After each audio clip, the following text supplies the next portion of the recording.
काही वर्षांच्या तुलनेमध्ये आपलं 2024ची जे परफॉर्मन्स आहे ते चांगलं राहिलेलं आहे आणि 2025 मध्ये सुद्धा आपला मानस राहील आहे की आपण हे अजून याच्यापेक्षा उत्तम सर्व्हिसेस नागरिकांना द्याव्या. सर, ते आपण नेहमीच म्हणतो पोलिसांनी गुन्हे घडल्यानंतर तपास करण्यापेक्षा ते होऊच नाही त्याच्या आधी काय भावना असते.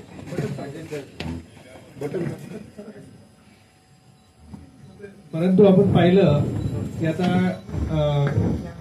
ते जे गुंतवणुकीच्या योजना असतात, आता गावांची एक मोठी आपल्याकडे फसवणुकीची योजना होऊन गेली आणि ती ताजी असतानाच एक टोरेंटो आता एक नवीन आलंय ते टोरेस.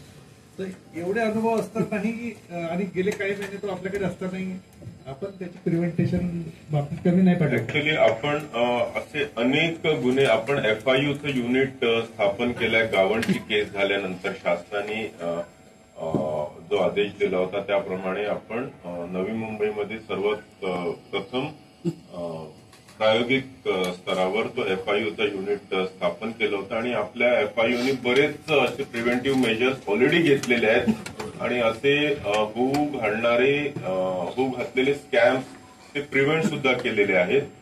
टॉरेसवर सुद्धा आमचं वर्किंग खूप ऍडव्हान्स लेवलला गेलेलं होतं. तेवढ्यातच ती बातमी फुटली आणि मुंबईमध्ये केस झाली आणि आमची पण केली. आम्ही ऍक्च्युली त्याच्यामध्ये खूप सिस्टमॅटिकली चाललो होतो पण त्याच्यामध्ये थोडासा विलंब निश्चित झाला कारण आपल्याला एव्हिडन्स, डॉक्युमेंटरी एव्हिडन्स फार महत्वाचं असतं इकॉनॉमिक ऑफेन्सेसमध्ये आणि तेवढ्यात ती मुंबईमध्ये केस झाली. त्याच्यामुळे आपल्याला आपण फोर्सफुली ती केस करावी. आणि गुंतवणुकीच्या बाबतीत आता एक बाजूला तिसरी महामुंबई आपल्या बाजूला होते, शासनाचा GR पण अंतिम टप्प्यात आहे. तर अशा वेळी त्या जमीनमध्ये गुंतवणुकीच्या नावाखाली आपल्या आजूबाजूच्या बऱ्याचशा कॉम्प्लेक्समध्ये ऑफिसेस सुरू झालेले आहे आणि गेले 5 ते 10 वर्षापासून ते स्वस्तात प्लॉट घ्या, त्याचे डबल होईल, ट्रिपल होईल आणि याच्यामध्ये ऍक्च्युअली पोलीस डिपार्टमेंटच्या कर्मचाऱ्यांचे मोठ्या प्रमाणात पैसे अडकलेले आहेत. मध्ये मध्ये जास्त गदारोळ झाला की आपले पोलीस स्टेशनला एखादी एनसी होतो आणि तो प्रश्न तिथल्या तिथेच दाबला जातो. थोडक्यात आपण जर बघितलं असेल तर गेल्या वर्षभरात FIUची स्थापना झाल्यानंतर आपण असे नवी मुंबईतले सर्व हॉटस्पॉट्स आयडेंटिफाय केलेले आहेत. काही मोठे मोठे प्लाझाज आहेत, ऑफिसचे स्पेसेस आहेत ज्या ठिकाणी सातत्याने ही अशा स्वरूपाची फसवणूक करणारी लोक ऑफिस स्पेसेस भाड्याने घेतात, महिना 2 महिना 4 महिना चालवतात आणि अनेक लोकांना लुबाळून चालले जातात. तर अशा ऑफिस स्पेसेस आणि जे कमर्शियल स्पेसेस आहेत त्यांचं आपण मॅपिंग केलेलं आहे आणि आपली FIU पोलीस स्टेशन्सच्या माध्यमातून सुद्धा आपण सातत्याने त्या ठिकाणी गस्त घालत असतो. आपलं बेसिक ड्युटी आपण अशा स्वरूपाची करत असतो की त्यांची जी योजना आहे ती सरकारी किंवा जे नॅचरल मार्केट ड्रिव्हन फोर्सेस आहेत त्याच्या घरात बसून काम करत आहे की नाहीये. कारण त्याच्यातल्या काही जेन्युइन पण स्कीम्स असतात तर त्याचा बलाबल ते अप्रोप्रिएटली असेस करणं आणि त्याच्यानंतर त्याच्यावर जर मार्केट रेटपेक्षा अवाढव्य असा काहीतरी प्रॉमिसेस रिटर्न्स ते जर करत असतील तर त्याच्यावर आपण काही केसेस करतो आणि प्रिव्हेंट सुद्धा करतो. आपल्या काही चौकशा सुरू झाल्याबरोबर काही लोक गायब सुद्धा झालेले आहेत. काही लोकांना आपण ट्रेस केलं कारण त्या लोकांचा काही ते नामोनिशाणच असायचा नाही.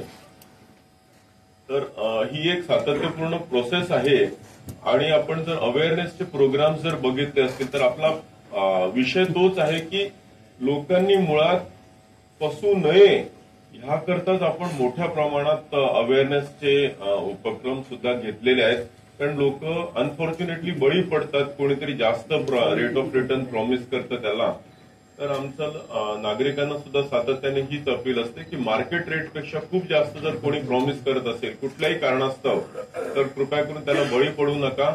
आणि आमची हेल्पलाईन आहे 8828 112 112 या नंबरवर प्लीज हेल्पलाईनवर फोन करून आम्हाला कळवा. तर अशा काही कंपन्या डिटेक्ट केल्या का आपल्या प्रिव्हेन्शन आपण जेव्हापासून आपण आपल्याला निश्चित ते स्टॅटिस्टिक्स पण देतील आणि अशा काही केसेस ज्यांनी आपण प्रिव्हेंट केलेल्या त्याची माहिती. गुंतवणुकीसोबत सर विदेशात नोकरीसाठी पाठवतो म्हणून आपण पाहतो वाशी, बेलापूर असे हब झाले आपल्या नव्या मुंबईतले, आणि यातले फसवणुकीतले लोकल नसतात, हे बाहेरचे येतात. कारण त्यांच्या जाहिराती अशा पद्धतीत असतात ऑनलाईन की नंतर आपण बघतो बेलापूरमध्ये जेव्हा बाहेर पडेल त्याच्यामध्ये पण ज्या कंप्लेंट्स आलेल्या आहेत आपल्याला, कारण कधी कधी काय होतं की तो दुबईमध्ये काय पाठवतोय किंवा इतर आखाडी देशांमध्ये कुठेतरी पाठवल्या जातात, की जोपर्यंत आपल्याला कंप्लेंट येत नाही तोपर्यंत काही गोष्टी व्हेरीफाय करणं डिफिकल्ट होतं. म्हणून आमची विनंती आहे की आपल्या माध्यमातून सुद्धा नागरिकांना अपील करावी की तशी जर कुठेही फसवणुकीची जर भीती वाटली, शंका वाटली तर कृपा करून आम्हाला कळवावं. We will verify and take action. Even ऍडमिशनच्या वरती पण आपण कंप्लेंट आहे, आपण कारवाई केली आहे. मेडिकल कॉलेज तो दरवर्षी आपल्याकडचा कॉमन आपल्याकडे रेग्युलर मेडिकलचं कॉलेजेसचा हब आहे, त्यामुळे बरेच मुलं, बरेच पालक याला बळी पडतात. तर तो सीझन आला की आपण बरोबर त्याचा अवेअरनेसचा ड्राईव्ह हा मोठ्या प्रमाणात वाढवतो. आपल्या या सायबर क्राईमचं मी तेच सांगितलं. सायबर क्राईम हा फक्त नवी मुंबई पुरता मर्यादित विषय नसून हा पूर्ण देशभरातला विषय आहे आणि आपण प्रांजळपणे या ठिकाणी मांडण्याचा प्रयत्न केलाय.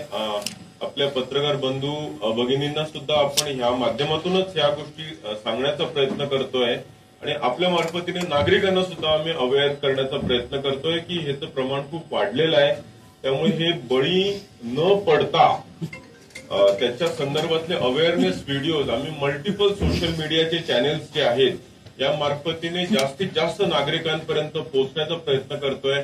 शासन सुद्धा वेगवेगळ्या एजन्सीजच्या मार्फतीने आपण डीओटीवर पण आपण जर आता बरेचसे कॉलर ट्यून्स बघितले तर आपल्याला फसवणूक होऊ नये यासाठी जे अवेअरनेस